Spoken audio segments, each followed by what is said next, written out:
Now, you ever heard of a little thing called Sonic the Hedgehog? Pretty great game, not gonna lie. But in the release time of the original Sonic the Hedgehog game, we had Sonic 1 in 1991. Then we had Sonic 2 in 1992. But then we had Sonic CD, which released in 1993. But Sonic 3 didn't release till 1994. Now, why is that? Well, I can explain a little bit of it. This is only going to be a short video, but Sonic 1 was originally made in 1991, like it released in 1991 to coincide to make the Sega Genesis more popular. So we got Sonic 1, and Sonic had multiple different design phases. So we got Sonic 1 in 1991. And then after then, Yuji Naka and some of the other Sonic Team people left Sonic Team of Japan. And after a while, Tom Cerny made Sega Technical Institute in America. So Yuji Naka went over there and they started making Sonic 2, which, if we went by the original plan, Sonic 2 would have probably been the size of Sonic 3 and Knuckles combined. But sadly, they couldn't get that to happen. So they had to do all this other stuff, and because of the language barrier between the English and Japanese team, they had to figure all that stuff out. Then we got Sonic 2. But then Sonic CD happened, which basically is Japan's Sonic 2, but Sonic 2 also released in Japan. But it's at the same time that STI was working on Sonic 2, Sega of Japan was working on Sonic CD. So they're basically both Sonic 2 in their own retrospective, but Sonic CD released after 2. And Sonic CD is basically, you take the more exploration and slower parts of Sonic 1, while Sonic 2's you take the fast parts and keep all that momentum. And that's their difference. One is more linear with barely any exploration, and the other has exploration. And then Sonic 3 hit.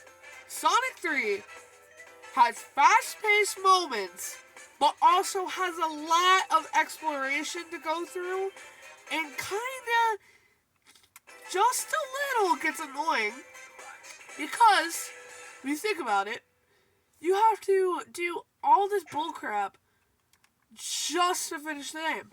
And Sonic 3 gets very annoying with that, because Sonic 3 is one where there are barely any acts where it takes less than 4 minutes to beat. 4 minutes. See, like Carnival Night Zone, Act 2 especially, Eggman or Death Egg Zone, especially Sandopolis 2 and Knuckles part, take forever. Like, in my first playthrough, it took me 12 minutes to beat all of them. Separately, they all took 12 minutes by themselves. That is 36 minutes of playtime just to one stage. One! The worst offender was obviously Sandopolis, because it took me over 12 minutes. It took me 16, and I hated it because of the amount of retries I had to do. Same thing with Carnival Night. It's absolutely horrendous to play. But that one was a weird one because it was developed on both sides, but like, I still have that language barrier. But it's also mainly Sega Technical Institute's child, because Sonic 3 and Knuckles was originally like being created in America, almost like Sonic 2.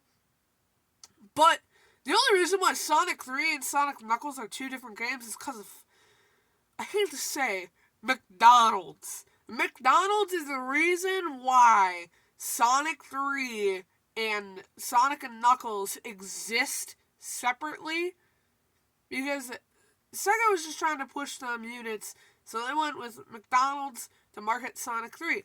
In February of 1994, and then in October, they released Sonic and Knuckles. But Sonic and Knuckles was basically a toy inside of a toy.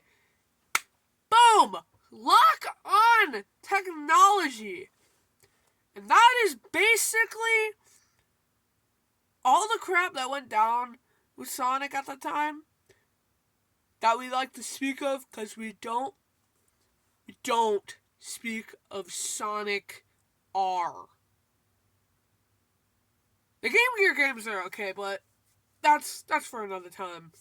See ya!